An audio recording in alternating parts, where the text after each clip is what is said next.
Bismillah, alhamdulillah, wassalatu wassalamu ala rasulillah, Nabiyyina Muhammad wa ala alihi wa sahbihi ajma'in wa ba'du. Bagi para peserta, pencinta ilmu, di mana saja berada, malam ni kita bersama dengan kita Rukun Iman.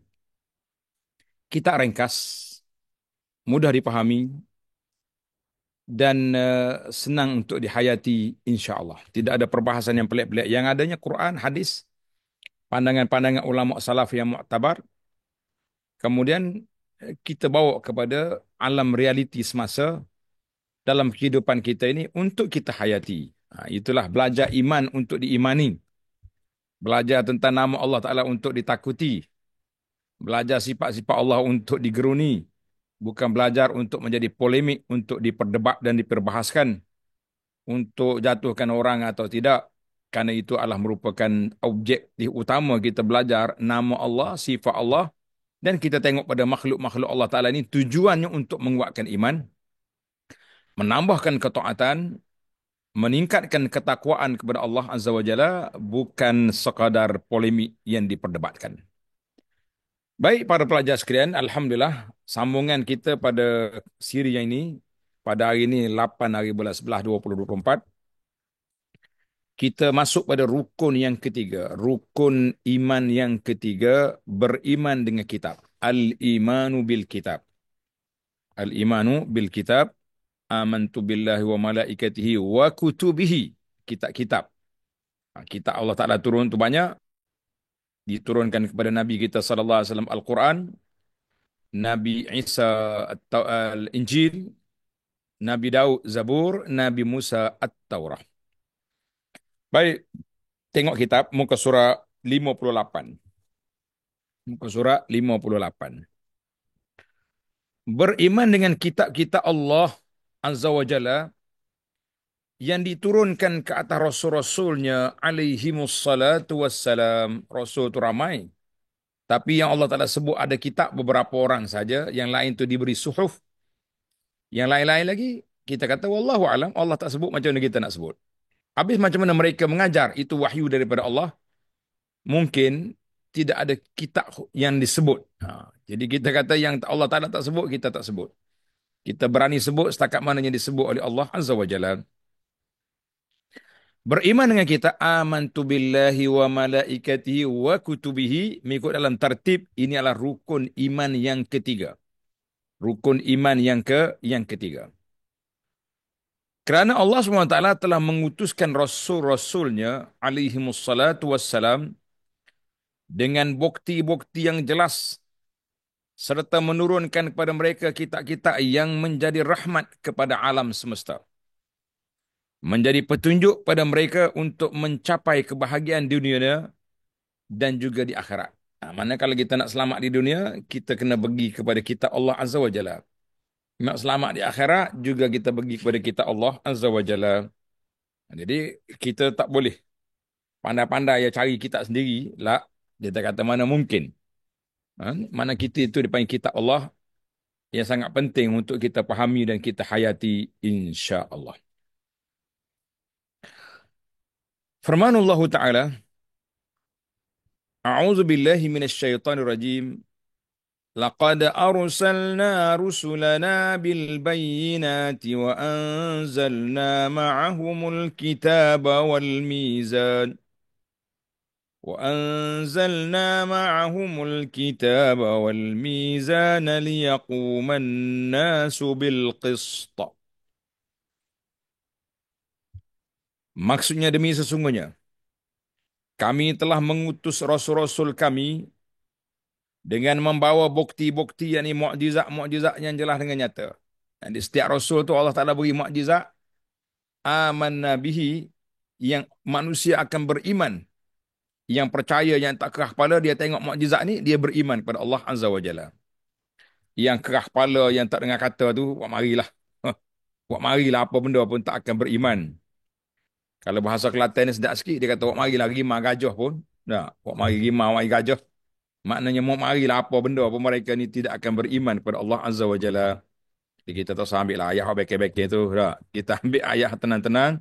Mana apa saja yang kau bawa mari, mereka tidak akan beriman kepada Allah Azza wa Jalla. Jadi ada orang yang terima mukjizat, ada orang tak terima. Kita kata rugilah dia.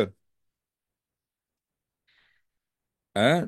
Dan kami telah menurunkan bersama-sama mereka kitab. Jadi ada Rasul terima kitab, yang mari Nabi kemudian sambung kitab itu ada. Menurunkan kepada mereka kitab suci dan keterangan yang menjadi neraca keadilan supaya manusia dapat menegakkan keadilan. Itu kerja dianya, nak menegakkan keadilan, menolak kezaliman, melakukan perkara yang diredai oleh Allah Azza wa Jalla, jangan buat benda yang tidak diredai oleh Allah Azza wa Jalla. Surah Al-Hadid ayat 25. Dan firman Allah Ta'ala lagi dalam surah Al-Baqarah ayat 213. كان الناس أمة واحدة فبعث الله النبيين مبشرين ومنذرين وأنزل معهم الكتاب بالحق ليحكم بين الناس فيما اختلفوا فيه. Pada mulanya manusia ialah umat yang satu. Maknanya mula-mula mari zaman lepas pada Nabi Adam mari dulu, satu ya semuanya tauhid kepada Allah Azza wa Jalla. Jadi satu umat ya. Menurut agama Allah yang satu, tetapi mereka berselisih. Lepas pada itu dia berselisih, lari sana sini, maka Allah mengutuskan nabi-nabi sebagai pemberi khabar gembira kepada orang yang beriman dengan balasan syurga dan memberi amaran kepada orang yang engkar dengan balasan azab neraka. Dan Allah menurunkan bersama nabi-nabi itu kitab-kitab suci yang mengandungi keterangan-keterangan yang benar untuk menjalankan hukum di antara manusia mengenai perkara yang mereka perselisihkan. Ini kerja fungsi kitabnya. Allah Ta'ala hantar mari untuk jadi apa? Jadi pedoman, menjadi petunjuk, pemutus kepada perselisihan yang berlaku di antara manusia. Kita kata Alhamdulillah. Baik para jemaah sekalian, itu surah Al-Baqarah ayat 213. Maknanya dua ayat ini menjadi dalil bahawa nabi-nabi rasul-rasul alaihi wassalatu wassalam itu Allah Taala turunkan kepada mereka kitab, ada kitab rujukan yang menjadi kewajipan kepada mereka merujuk kepada kitab Allah Azza wa Jalla untuk menjadi pemutus kata putus hukum hakam. Tak boleh mereka reka sendiri dalam perkara yang telah diwahyukan oleh Allah Azza wa Jalla itu. Ini kita kena ingatlah. Jangan pandai-pandai lah kita pun reka-reka sendiri tak boleh. Baik, hakikat beriman dengan kitab-kitab. Apakah hakikat? Beriman dengan kitab-kitab ialah mengakui dengan sepenuhnya bahawa bagi Allah Ta'ala ada kitab-kitab yang diturunkan kepada Rasul-Rasulnya alaihimussalatu wassalam. Kitab-kitab itu adalah kalam Allah yang hakiki. Allah Ta'ala berkata-kata dengan dia. Bukan kalam nafsi, kalam hakiki. Mana Allah Ta'ala berkata-kata. Didengari oleh para malaikat. Malaikat bawa kepada Rasul alaihimussalatu wassalam. Ianya membawa cahaya dan petunjuk. Semua isi kandungannya hak, benar dan adil. Kita wajib mengikutinya dan beramal dengannya. Tidak diketahui bilangan sebenarnya melainkan Allah Azza wa Jalla. Jadi bilangan berapa kita tak tahu. Yang kita tahu yang Allah Ta'ala sebut, yang Nabi kita sebut, kita tahulah. Taurat, Zabur, Injil, Quran, Suhuf Ibrahim. Itu dia kita tahu. Yang lain, wallahu alam. Yang lain kita kata wallahu alam. Bilangan ya, yang sebenar tak tahu. Kita wajib percaya kepada iya, yang Allah Taala sebut, na'am. Yang baginda Nabi SAW sebut, na'am, kita sebut. Yang tak sebut, wallahu alam. Itulah jawapan yang paling baik. Duk korek benda-benda perkara-perkara ghaibiyat, benda hak tak tahu ni, benda-benda ghaib ni, selamatnya kita kata wallahu alam. Apa yang kita isbatkan apa yang Allah Taala sebut, kita nyatakan apa yang disebut oleh baginda Nabi sallallahu alaihi wasallam, hak mana Nabi tak sebut, tak ada lah. Kita nak kata apa? Nabi pun tak bagi tahu. Orang kata Nabi tak royak, tak kira hamba nak royak. Nah, itu cerita dia. Firmanullah Ta'ala, wa kallamallahu Musa taklima. Dan Allah Ta'ala telah berkata-kata kepada Nabi Musa dengan kata-kata secara langsung, tidak ada perantaraan. Itu kelebihan Nabi Musa. Dia bermunajat terus pada Allah Azza wa Jalla. Surah An-Nisa ayat 164. Nanti dalam bab beriman dengan Rasul nanti kita akan jumpa gelaran para Nabi. Nabi Musa gelaran dia apa? Kalimullah. Nabi Musa dikenali dengan nama Kalimullah. Apa makna Kalimullah? Maknanya Nabi yang banyak berkata-kata dengan Allah Azza wa Jalla. Alhamdulillah itu. Nabi lain tak berkata-kata ke? Allah Ta'ala sebut Musa, kita kata Musa lah. Nah, itu dia panggil benda gaib. Tak boleh reka sendiri, jangan pandai-pandai.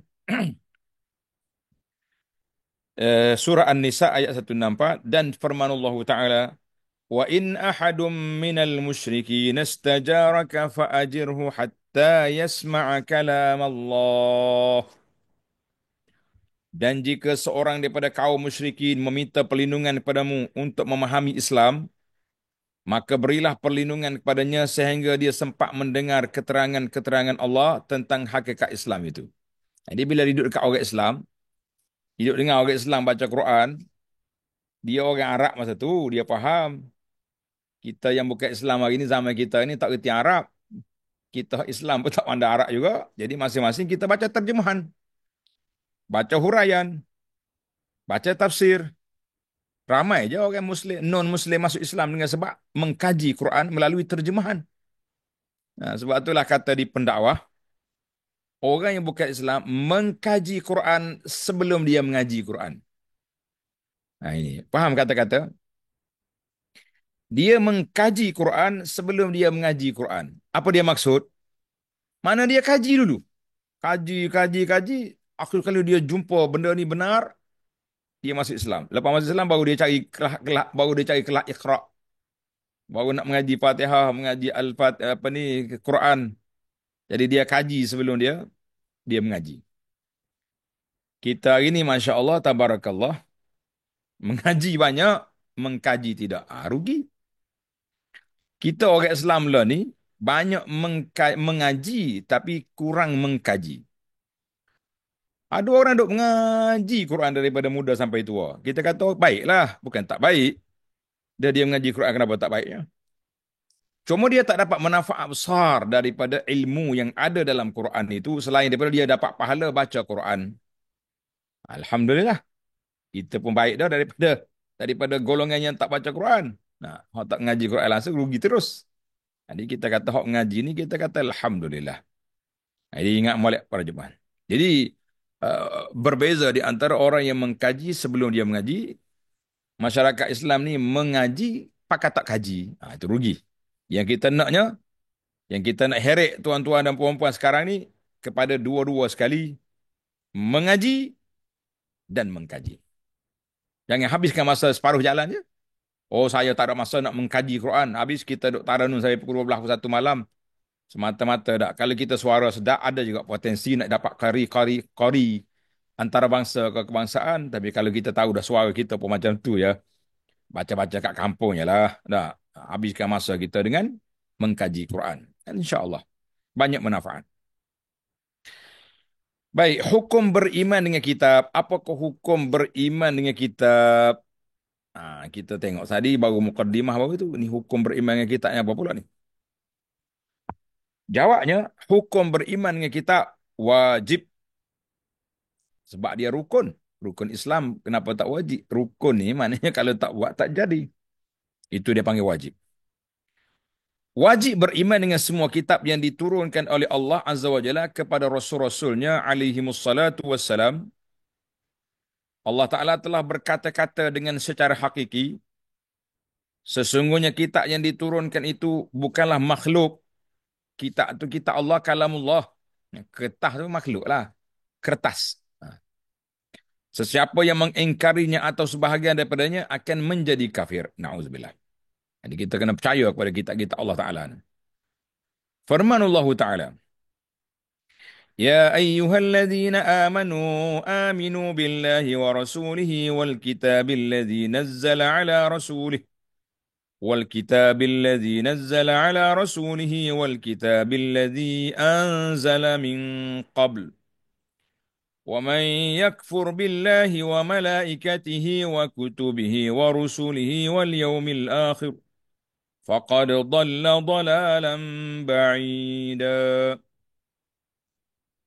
Wahai orang-orang yang beriman, tetapkanlah iman kamu kepada Allah, satu, dan Rasulnya, dua, dan kepada kita Al-Quran yang telah diturunkan kepada Rasulnya, tiga, dan juga eh, kepada apa ini, kitab-kitab suci yang telah diturunkan terdahulu daripada Quran. Dan sesiapa yang kufur engkar kepada Allah dan malaikat-malaikatnya dan kitab-kitabnya dan rasul-rasulnya dan juga hari akhirat, maka sungguhnya dia telah sesat dengan kesesatan yang sangat jauh. Surah An-Nisa ayat 136. Jadi ayat ini mengisbatkan rukun iman. Beriman kepada Allah, kepada Rasul, kepada kitab, kepada malaikat, kepada hari akhirat. Nah, cuma dia tak sebut satu lagi, Al-Qadar, qada dengan qadar. Jadi ayat-ayat ini bila dikumpul, terkumpullah 6 rukun tu. Nah, tapi dalam hadis Nabi kita sebut, antuk minabillah wa malaikatihi wa kutubihi wa rusulihi wal yawmil akhir wa bil qadari khairihi wa syarrihi. Nah, itu dalam hadis lengkap. Baik. Dalil yang kedua, firman Allah Ta'ala, وَهَذَا كِتَابٌ أَنزَلْنَاهُ مُبَارَكٌ فَاتَّبِعُوهُ وَاتَّقُوا لَعَلَّكُمْ تُرْحَمُونَ. Dan ini sebuah kitab, ini Al-Quran yang kami turunkan, yang ada berkatnya, banyak manfaatnya. Oleh itu hendaklah kamu mengikutinya dan bertakwalah kepada Allah. Mudah-mudahan kamu beroleh rahmat. Nah, surah Al-An'am 155. Jadi ayat ini, kitabun anzalnahu mubarakun fattabi'uh. Nah, itu arahan. Mana kitab yang kami turunkan. Kitab yang diberkati. Maka wajib kamu ikut dia. Nah, itu dalil. Kita kena beriman dan kita kena ikut kitab Allah. Baik. Adapun dari sudut kehidupan. Hajatul bashar ilal kutub. Ha, ha, ha, hajatul bashar ilal kutub. Mana keperluan manusia kepada kitab petunjuk dan hikmah daripada penurunan kitab. Jadi manusia ni perlu kepada kitab Allah. Kita jangan sombong kerah kepala sorry aja, jangan. Kalau tak ada kitab Allah, taklah kita terumbang ambing, tak tahu nak pergi mana, kata orang. Macamkan lembu dengan kerbau je kita ni. Kan? Jadi bila ada kitab Allah Ta'ala, kita tahu di mana ke arah mana hala tuju yang kita nak pergi, kita kata Alhamdulillah. Yang pertama, supaya kitab-kitab yang diturunkan kepada Rasul-Rasul akan menjadi rujukan bagi umatnya. Kita nak jadi rujuk umat-umat. Mereka merujuk kepadanya untuk mengetahui agama mereka. Jadi kita nak tahu agama kita, kita kena rujuk kepada kita Allah. Dua, supaya kitab-kitab yang diturunkan kepada Rasul-Rasul akan menjadi sumber hukum yang adil kepada umatnya dalam semua perkara yang menjadi perselisihan. Nah, ini kita mulai ingat mulai. Jadi kita kena uh, supaya dia jadi apa dia ni menjadi sumber hukum. Halal ke haram? Tak tahu. Tengok kitab. Kitab kata halal, alhamdulillah kita ambil. Kitab kata tak halal, jangan ambil. Itu dia panggil. Tiga, supaya kitab-kitab yang diturunkan kepada Rasul-Rasul akan menjaga agama selepas kewafatan Rasul tersebut. Dia panggil kitab macam Quran itu muhaiminan, menjadi pengawal kepada kitab-kitab yang terdahulu. Jangan. Itu kitab mana? Kitab ini menjadi pengawal kepada kitab yang terdahulu. Walaupun panjang jarak masa dan tempat, sebagaimana keadaan dakwah Nabi kita Muhammad sallallahu alaihi wasallam, maknanya daripada Nabi Dengan Nabi Isa pun sudah 570 tahun. Dengan Nabi Musa berapa ribu tahun. Tapi kitab Quran menjadi muhaimin, menjadi pengawal kepada kitab yang terdahulu. Mana-mana isi kandungan kitab yang terdahulu, yang bercanggah dengan Al-Quran dari sudut tauhidnya, maka tak betul. Kita kata kitab itu telah diselewengkan oleh pendeta-pendeta, oleh padri-padri, tok-tok guru mereka. Tapi ada pun dari sudut furu' al-hukm, cabang-cabang, bak halal haram dalam perkahwinan dalam akad itu masing-masing ada perbezaan. Itu kita kena akur dan kita kena terima yang tu. Tapi dalam bak asas agama tak ada perbezaan. Semuanya apa? Tengok ni. Kan? Semuanya dia mari daripada Allah Azza wa Jalla. Walaupun panjang jarak masa dan tempat, tak ada beza. Tetap kita itu menjadi pengawal. Sebagaimana keadaan dakwah Nabi kita Muhammad sallallahu alaihi wasallam yang keempat, supaya kitab-kitab ini menjadi hujah Allah Taala ke atas hamba-hambanya. Aku ayat dah kan. Tuhan kata aku dah beritahu kepada kamu dalam kitab. Tak tahu, doa tak baca. Tak erti, bawa tak mengaji. Bukan salah Allah, salah kita yang tak belajar. Salah kita yang tak ikut peraturan. Kita jangan menyalahkan Tuhan dalam perkara ini. Ini ingat molek tu. Setengah orang ni kata, tak apa, kita tak tahu, tak salah. Tak tahu, tak salah, bukan namun tak mengaji. Salah juga. Yang keempat, eh,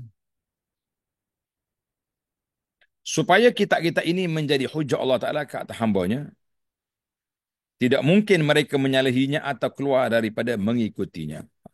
Tak mungkin lah.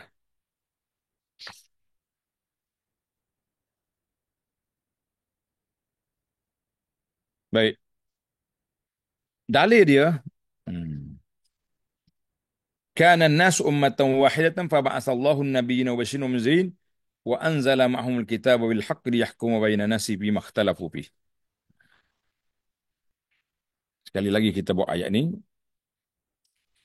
ayat yang sama tadi juga, cuma dalil tempat yang lain.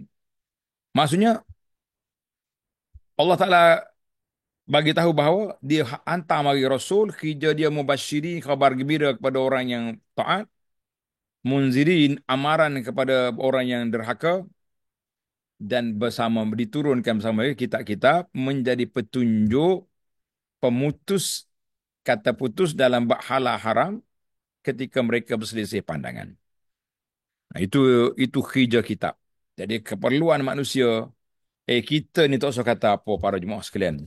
Ana buat analogi mudah ya supaya tuan-tuan ni reti. Mudah faham insya-Allah. Nah, kita semuanya orang cerdik belaka, mudah faham je, dengar sekali tahu. Kalau kita beli peralatan, alat elektrik ke elektronik ke apa benda yang alat, apa yang tuan-tuan akan tengok sebelum kita guna?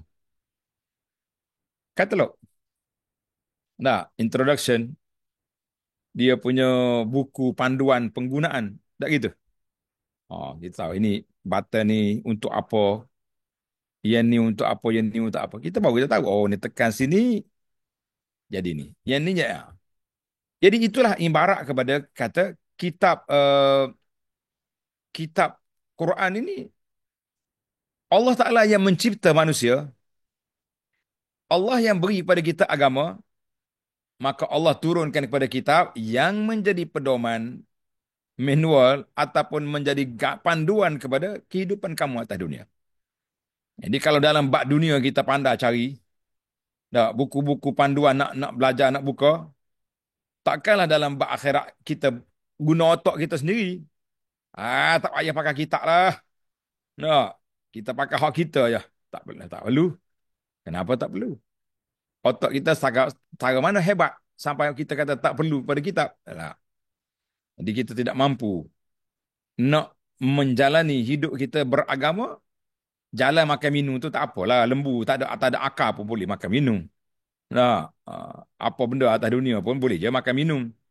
Tapi bila kita kata makan minum yang diredai oleh Allah Azza wa Jalla, maka kita di situlah kita akan mencari di manakah puncanya, di manakah tempatnya, di manakah jalannya, maka buku panduan itulah yang menjadi panduan kepada kita.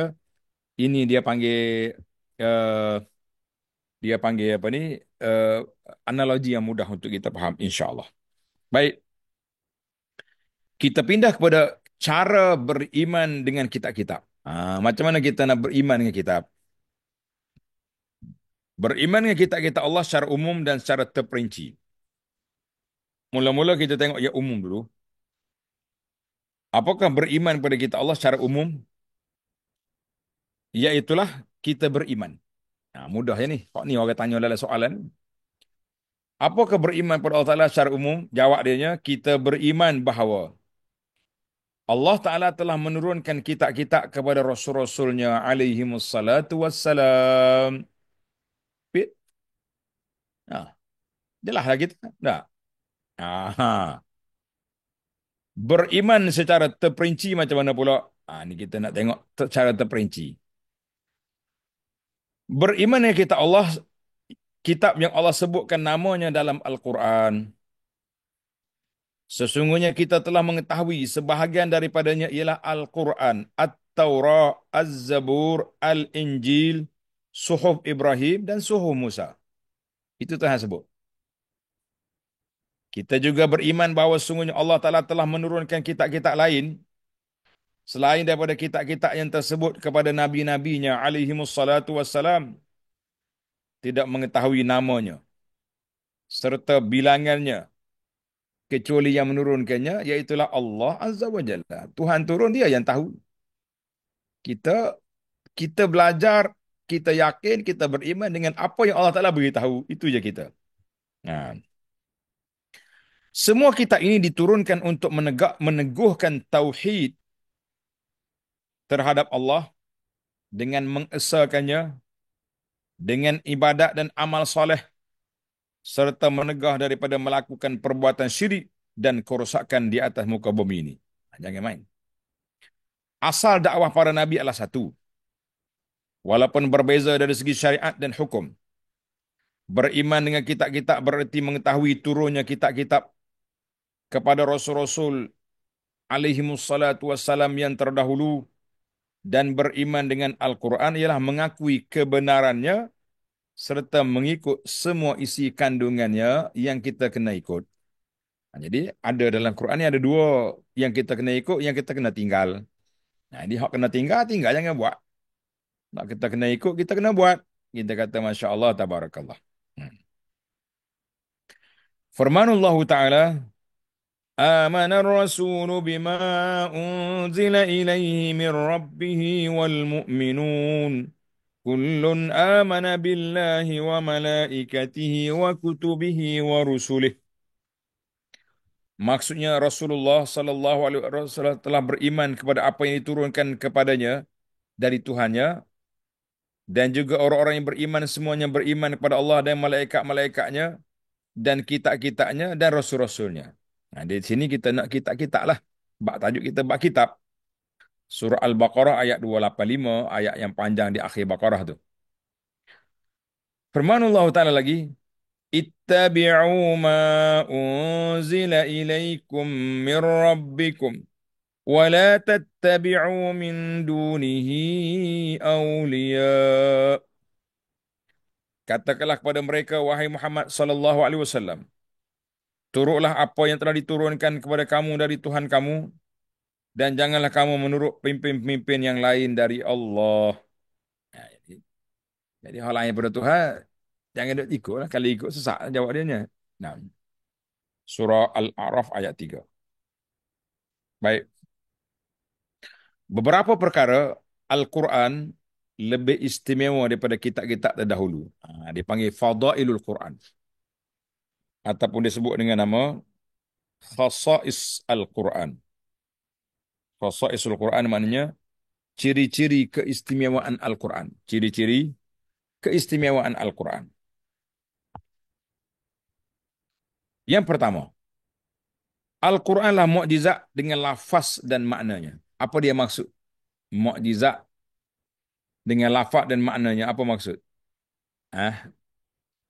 Maksud dianya, lafaz Al-Quran itu mari daripada Allah Azza wa Jalla. Macam hadis ni, ada satu lagi dia panggil hadis kursi. Kalau kata hadis kursi itu, lafaz dia Nabi sebut. Cuma makna dia maksud dia daripada Allah Azza wa Jalla. Tapi Al-Quran lafzan wa ma'nan. Itu kalam Allah Ta'ala. Kalam Allah Azza wa Jalla duduk di situ. Jadi kita kena ingat kalam Allah Ta'ala duduk mana? Duduk situ. Nah. Serta semua isi kandungannya yang mengandungi kebenaran tentang alam semesta dan ilmu pengetahuan. Jadi kalau kita nak tahu bab alam, pergi baca dalam Quran lah. Dalam Quran ada belaka. Pergi tengok dalam Quran tu. Bak laut ada. Marine nak cari bawah. Orang hok menyelam dalam laut ni akan jumpa benda. Hok berjalan laut Marajal Bahrain ni jumpa. Hok masuk dalam bukit jumpa cara bukit. Hok masuk dalam tanah dalam bumi jumpa logam. Jadi kita kata masya-Allah tabarakallah semua dalam Quran Allah Taala sebut mu nak tahu gapo.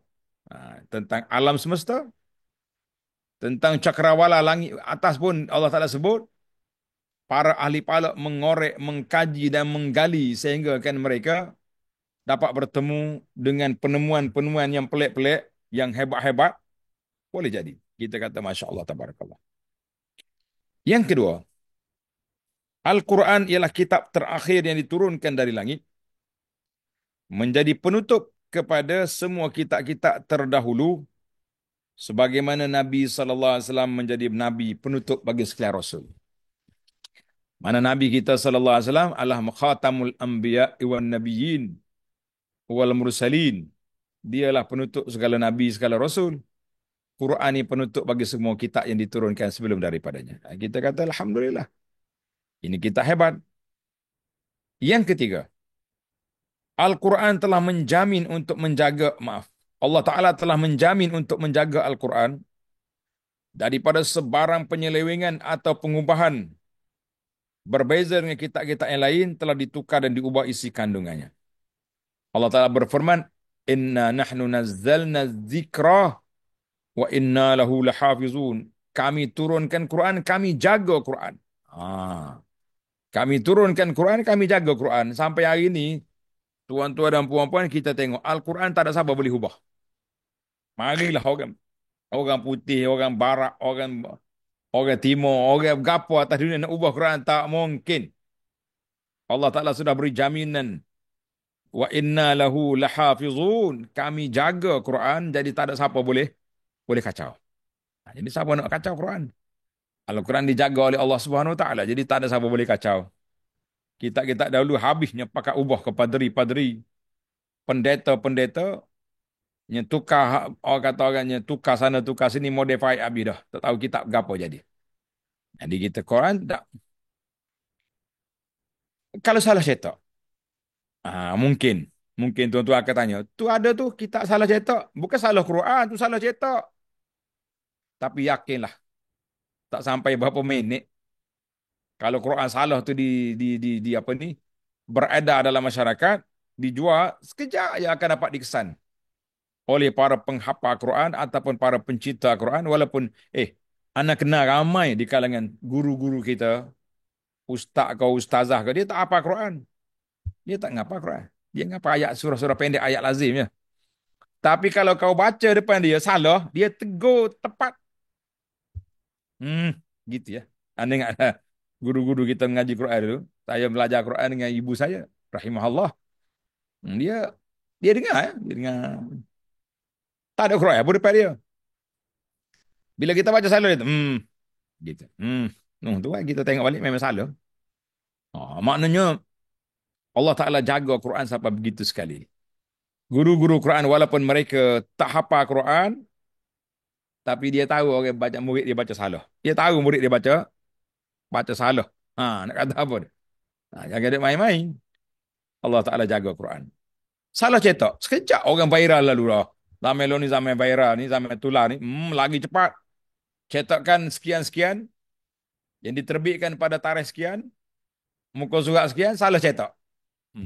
Kalau di Malaysia ni dia ada bahagian apa ni kawalan perlesenan apa ni Al-Quran ni. Dia orang ni cepat ambil tindakan selalu. Quran ni akan dirampas, akan ditarik dari pasaran. mesti kena tarik semua Quran betul balik. Kita kata alhamdulillah. Mana-mana atas dunia pun ada je lajnah tasheh apa ni cetakan Al-Quran tu. Dia bukan tasheh betul Quran, dia tasheh cetakan Quran. Kita kena beza antara dua perkataan itu. Tasheh memperbetulkan cetakan yang salah. Quran tak salah. Macam kita juga hari ni orang Islam lemah. Orang yang lemah, Islam tak lemah. Islam tu hak Allah Taala. Islam tu dinullah. Al-Islam apa ni? Inna dina indallah Islam. Mana boleh lemah hak Tuhan. Tapi yang lemahnya orang. Penganut Islam tu lemah. Lemah penguasaan ilmu. Lemah penghayatan. Lemah pelaksanaan. Lemah segala-galanya. Yang menyebabkan kita ketinggalan. Ditinggalkan oleh orang lain. Yang begitu jauh ketinggalan. Kita kata nas'alullah al-afwa wal-afiyah. Kita minta Allah Ta'ala selamatkan kita di dunia dan aman di akhirat. Nah itu dia panggil. Allah Ta'ala telah jamin Al-Quran. Inna nahnu nazzalna dzikra wa inna lahu lahafizun. Mereka tak boleh ubah. Tetapi para jemaah sekalian ingat, sedar, oleh kata-kata kita kena khabar molek. Dia tak ubah tulisan Quran, tapi mereka ubah kefahaman kepada Quran. Bila mari penjajah, mari orang putih, gapo dia buat mula-mula? Jauhkan manusia daripada menghayati Al-Quran. Itu masalah kita. Dia bui. British, penjajah bui. Negara komunis yang tak boleh baca Quran. Negara komunis, tak boleh baca. Baca kena bunuh. Anda ingat beberapa tahun yang dulu setelah jatuhnya Soviet Union dulu jatuh, pihak Universiti Islam Madinah pergi ke negara-negara Tan-Tan. Banyakkan negara Tan di bawah Soviet tu. Dia pergi cari anak orang Islam yang boleh baca Quran. 200 orang pelajar dibawa ke Madinah. Letak di pusat bahasa Arab biar ngaji. Sebab mereka nak perlu dibina semula. Itu dipanggil membina semula. Jadi kita tanyalah budak-budak ni, katamu macam mana mau hidup dalam negara macam ni? Dia kata dalam rumah dia ni ada lubang tingkap di dalam tanah. Basement ni patutnya. Masuk dalam tanah ni korek tu. Kalau nak ngaji Quran, kalau nak solat ke, dia turun anak-anak dalam tu supaya tidak didengari oleh apa ni tentera-tentera yang berjalan mencari ini. Kalau dia dengar baca Quran habis bakar rumah. Ini dia panggil Masya Allah tabarakallah. Namun gitu Islam kekal dalam jiwa mereka, Quran ada dalam hati mereka. Alhamdulillah mereka dibawa ke sana.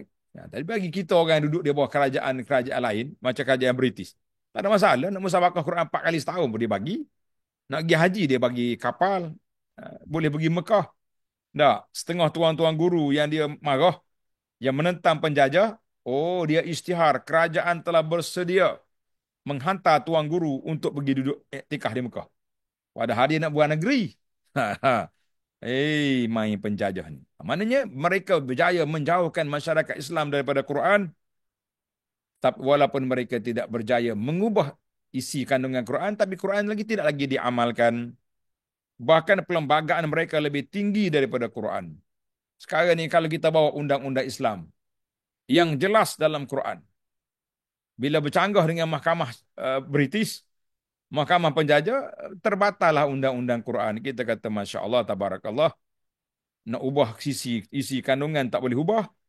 Nak ubah tulisan Quran tak terubah. Mereka ubah kepala anak orang Islam yang telah mengubah halal jadi haram. Haram jadi halal wal'iyazubillah.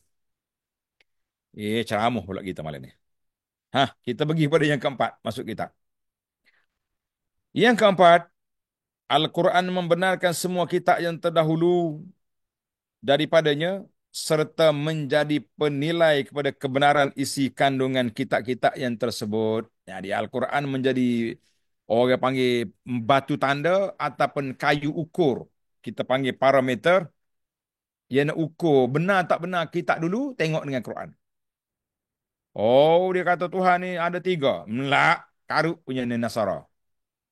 Puang Yahudi pula kata apa benda, kita kata tak betul belakang tu. Dalam Quran Quran aku tak sebut benda tu tentang Allah Ta'ala.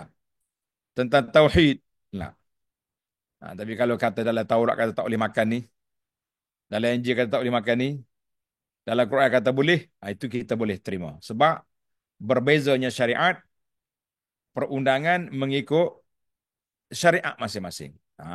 Jadi kata di Nabi SAW, Nabi kita bersabda, nahnu ma'asyiral anbiya ikhwatun li'alat. Kami para nabi menjadi adik-beradik tiri. Bapak sama, mak lain-lain.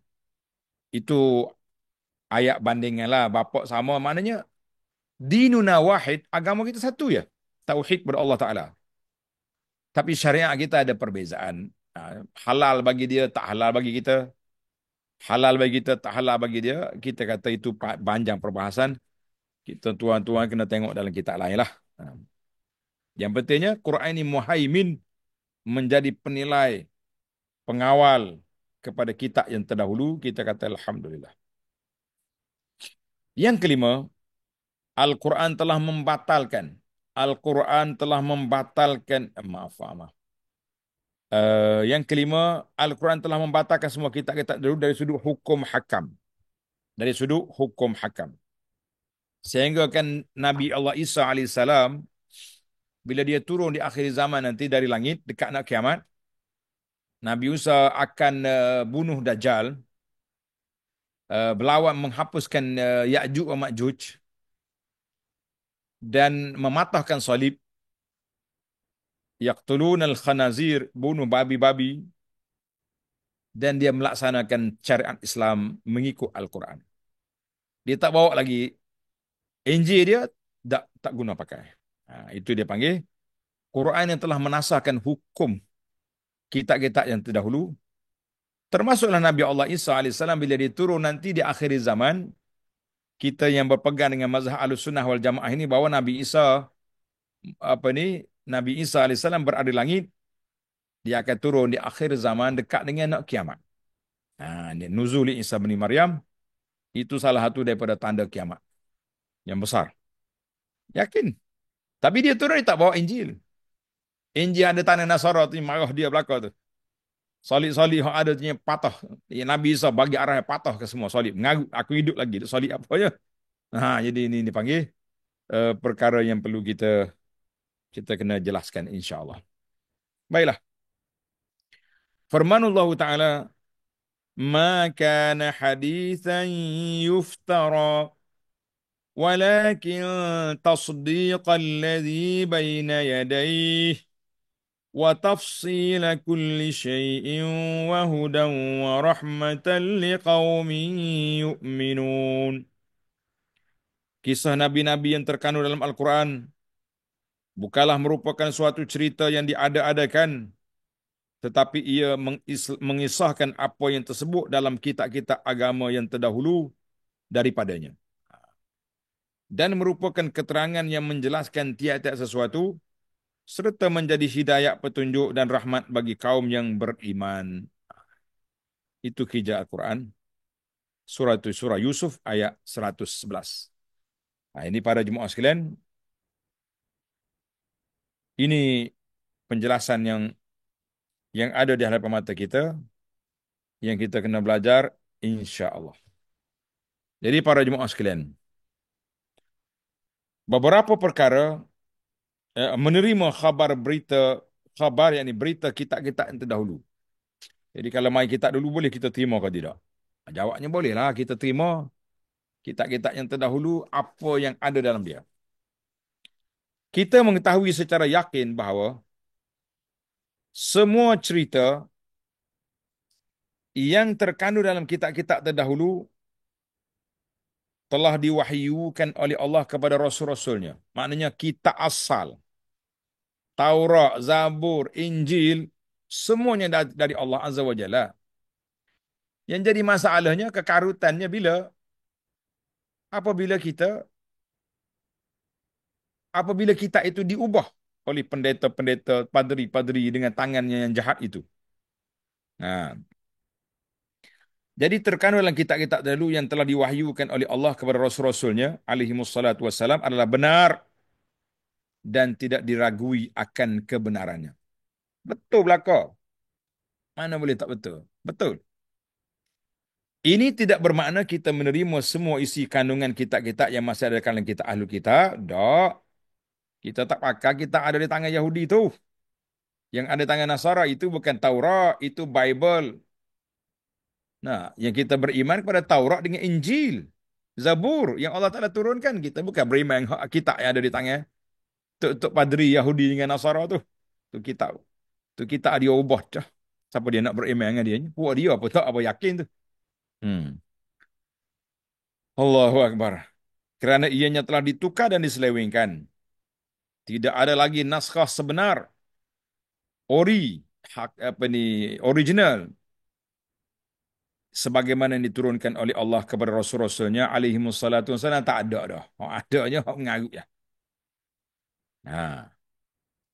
Di antara yang kita yakini benar daripada isi kandungan kitab-kitab terdahulu ialah perkara yang telah diterangkan oleh Allah dalam kitabnya bahawasanya sesungguhnya seorang itu tidak akan memikul dosa orang lain. Ini adalah kitab terdahulu. Tanda pelajar-pelajar yang ada kitab, tanda tepi kitab. Ini di antara isi kandungan kitab terdahulu yang ada dalam kitab kita, yang kita boleh terima, boleh pakai. Ini tak apa. Apa dia?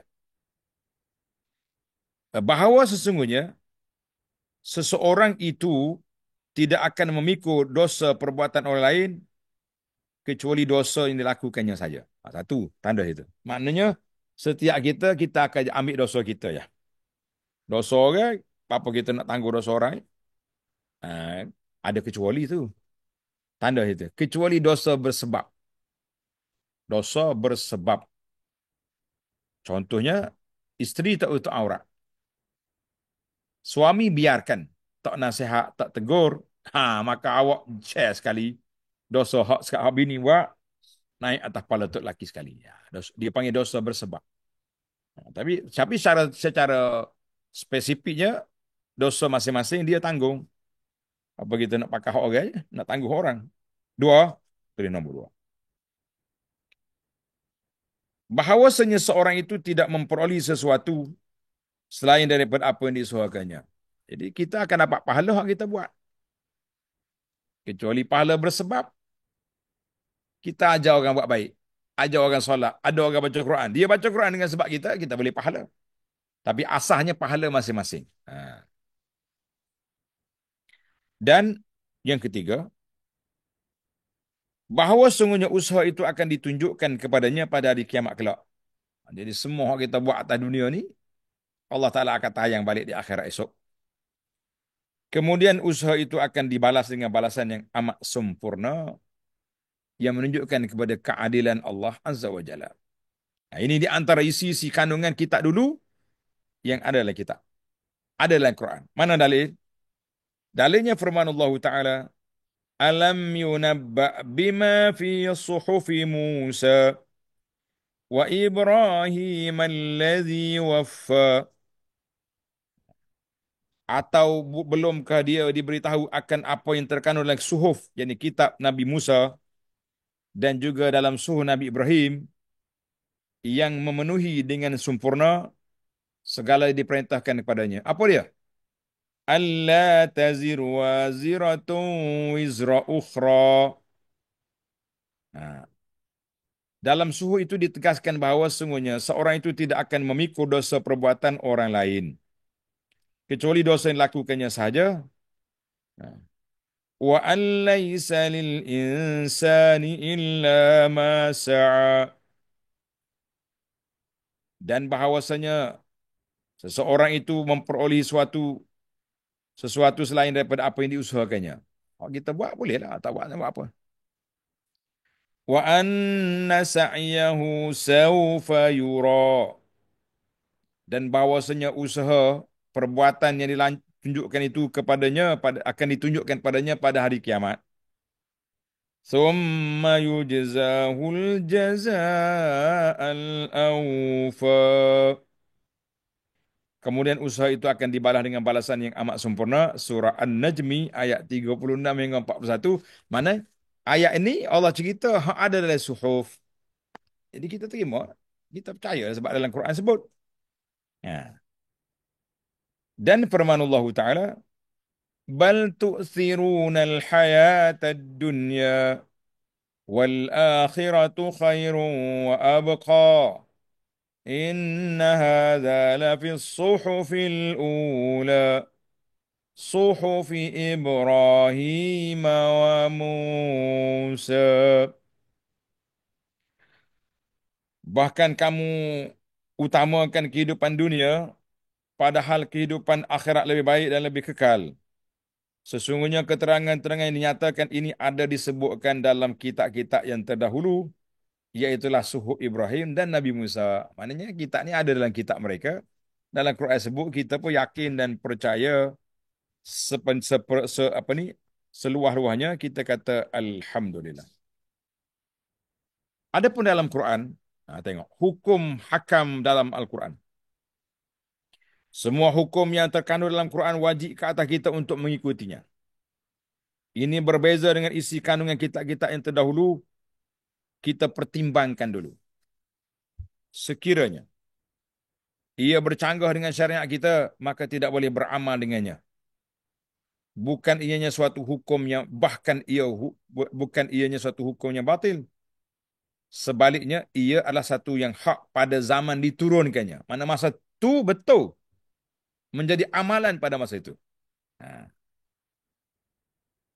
Tidak, tetapi kita tidak wajib mengikutinya sekarang kerana ia telah termansuh, telah terbatal hukumnya dengan syariat kita, dan sekiranya ia bertepatan dengan syariat kita, maka ianya benar.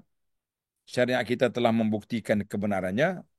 Dia kata syar'u man qablana syar'un lana. Syarak orang dulu menjadi syarat pada kita selama tidak bercanggah dengan Quran kita. Jadi, alhamdulillah. Baiklah, kita akan berhenti di sini. Kitab-kitab yang diturunkan dari langit yang disebut dalam Quran dan Sunnah, insya-Allah kita akan baca dalam siri yang akan datang. Biiznillahi azza wa jalla. Jadi kita beri setakat itu dulu untuk malam ini. Baiklah, saudara para jemaah sekalian, kita serah balik pada tuan moderator untuk perbincangan. Fadal. Jazakallahu khairah kepada yang bagi Datuk. Baik, kat sini ada satu soalan Datuk. Uh, Dia minta tolong jelaskan secara ringkas kesesatan mereka yang mengatakan Al-Quran itu makhluk.